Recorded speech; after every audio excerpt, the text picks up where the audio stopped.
BBC Sounds. Music, radio, podcasts. Hello, it's Anna Hill here with the Farming Today podcast, where we join the Brussels sprout harvest, and the Welsh Government abandons plans which forced farmers to put 10% of their farm into woodland. It's far from a U-turn. It's a step forward in a different direction. We'll have more detail later and reaction to it. First, though, all this week we're looking at winter vegetables, both leafy and root. Yesterday we heard about carrots. Today we're gathering the latest on Brussels sprouts. Well, some winter veg has to be harvested by hand, which is both labour-intensive and costly. Well, that used to be the case with Brussels sprouts, but now some farms have self-propelled machinery to carry out the harvest. Nancy Nicholson has been to the sprout fields of Perthshire to see how it's done. I'm standing in a field watching a big green square self-propelled machine advancing towards me and the farmer here, Mike McLaren. And Mike, this is a field of beautiful Brussels sprouts. Absolutely, a forest of them, really. Yeah, it's a sea. I mean, as far as you can see, there's just a nice field of level Brussels sprouts, nice and green, just ready for harvest. And they are so even. Every one is the same height as every other one. That's the idea, because you want to try to grow the crop as even as possible. If you have it up and down, that affects the size of the Brussels sprouts as well. And that's not what we want. We want to try and get the size of the crop even to give us an even product to sell on the supermarket shelves. That machine's getting closer. Let's go forward a bit. It's just fascinating to watch. It's got two people sitting there on it, and it's like a circular saw really that goes through the base of the plant. So the two people on the machine, they're driving the machine. The machine's got tracks, so it's good for wet weather. We have to keep going in all weather. It drives forward. The circular saw at the base level cuts the stalk of the sprout off at ground level.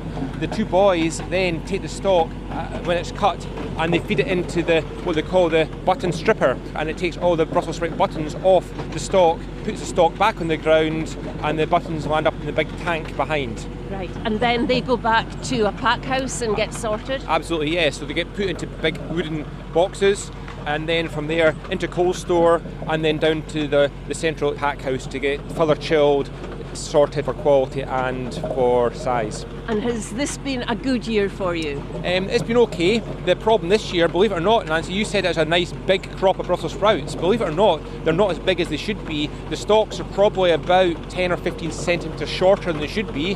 The lack of sun this summer has meant that the stalks are actually shorter than they should be. What difference does that make? Well, we're not sure yet because we've not finished the field, but we'll know yield-wise once we're finished. But it may have affected the yield slightly.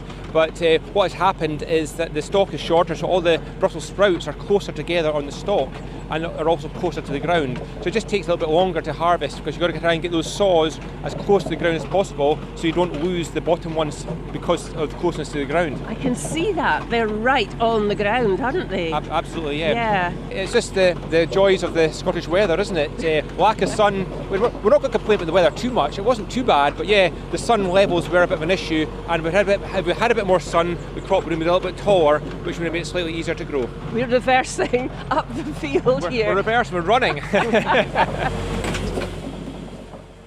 Mike McLaren and Nancy Nicholson making a hasty retreat there. The Welsh Government has backed down on its policy to insist farmers put 10% of their land into woodland. The U-turn came after farmers demonstrated against the government's plans for its Sustainable Farming Scheme, or SFS, which replaces the payments to farmers under the old EU Common Agricultural Policy. A consultation by the Welsh Government on changing the SFS ended last March, and a new version was launched yesterday.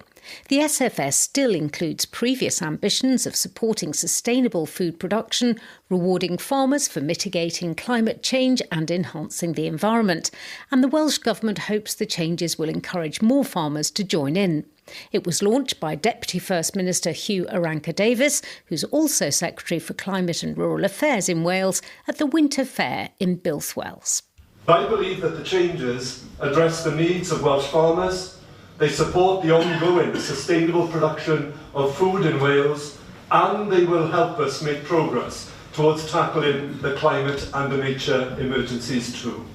Well, I asked Mr Irranca-Davies how, without the 10% woodland, Wales will now reach its climate change targets. You do it in a very different way, and it's working with not only the evidence on carbon sequestration and what trees can contribute, but you work with the behavioural sciences as well about bringing people with you. So the way we've structured it now, different from saying a nominal or arbitrary amount on every farm, because we know some farmers will want to go even further and faster. Some will have a challenge. So we set a target for the whole scheme, and we've got to work through the detail of what that target is. And then you actually, on each individual farm, have a plan of how to achieve progress with that in year 1, year 2, year 3, year 4, year 5 of the first 5 years of the scheme. And then over that, you put a governance structure to make sure that we're making progress on it. But the key thing here is getting people's buy-in to it, winning the hearts and minds argument here as well. The wildlife conservationists were not happy with your change on woodland planting. Many people say this is a U-turn and at the cost of climate change. It's far from a U-turn, because we are very aware of the Climate Change Committee desires for Wales. So we're still very fixed on that and the fact that we have to deliver woodland coverage as part of our obligations. But the other thing is that we genuinely believe that if we actually have stakeholders come with us on this, because the funding will be there to inspire you and incentivize you to do this, to plant the right trees in the right place, not on productive land, not on areas that would displace other good biodiversity or semi-improved peatland and so on, but in the right place. So far from a step back on this, it's a step forward in a different direction. We potentially can secure much more woodland coverage by working with people instead of just telling them in a more arbitrary way. You say you're winning hearts and minds. However, you also have to give farmers enough money to carry out these schemes. You have pulled some schemes together as one, which were separated. You've reduced the number of schemes. But will the funding be there? Well, that's the next big part of the paradigm. What we have done already is we guaranteed the BPS last year. We've guaranteed it for the year ahead in this preparatory year as we work to phase in the Sustainable Farming Scheme in 2026. But now we have to actually model the detail of payments to each individual element and secure the funding we need for the overall scheme as well. So the job isn't finished yet. Yeah, securing the funding is a serious issue. The Welsh Government was given an increase in funding by Westminster. Are you ring-fencing the amount for agriculture, and how much will that be? So we make our own decisions in Wales on money that is passed to us from the UK government, but we're glad that actually the quantum of funding has been passed on to the Welsh Government. We've got a clear signal of intent in what we've already done with the BPS funding in the last 2 years. Wasn't done in England and elsewhere, by the way. We've actually guaranteed that funding going on as a block there to give that certainty. Yeah, but that was set a while ago, wasn't it? Inflation has occurred. Inflation has occurred indeed.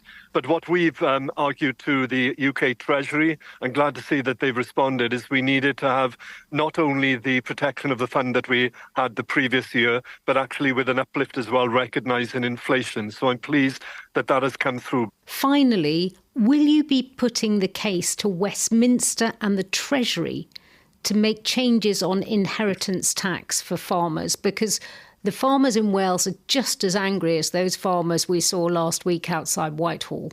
I've met with many of the farmers who might be affected with this, but I've also met and sat down and gone through in detail with the farming unions. And I've said to both of them, you put your different analysis to the UK Treasury because it is a reserved matter fundamentally.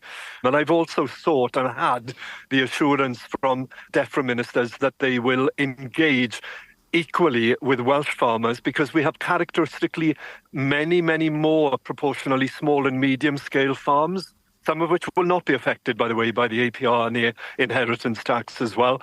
And I've had that assurance that they will listen to those arguments from farmers in Wales as well. Huw Irranca-Davies. Well, the reaction to the changes has been mixed. It's been welcomed by farmers, but the Wildlife Trusts for Wales told the BBC the changes create a weaker plan for the environment, which doesn't deliver for wildlife.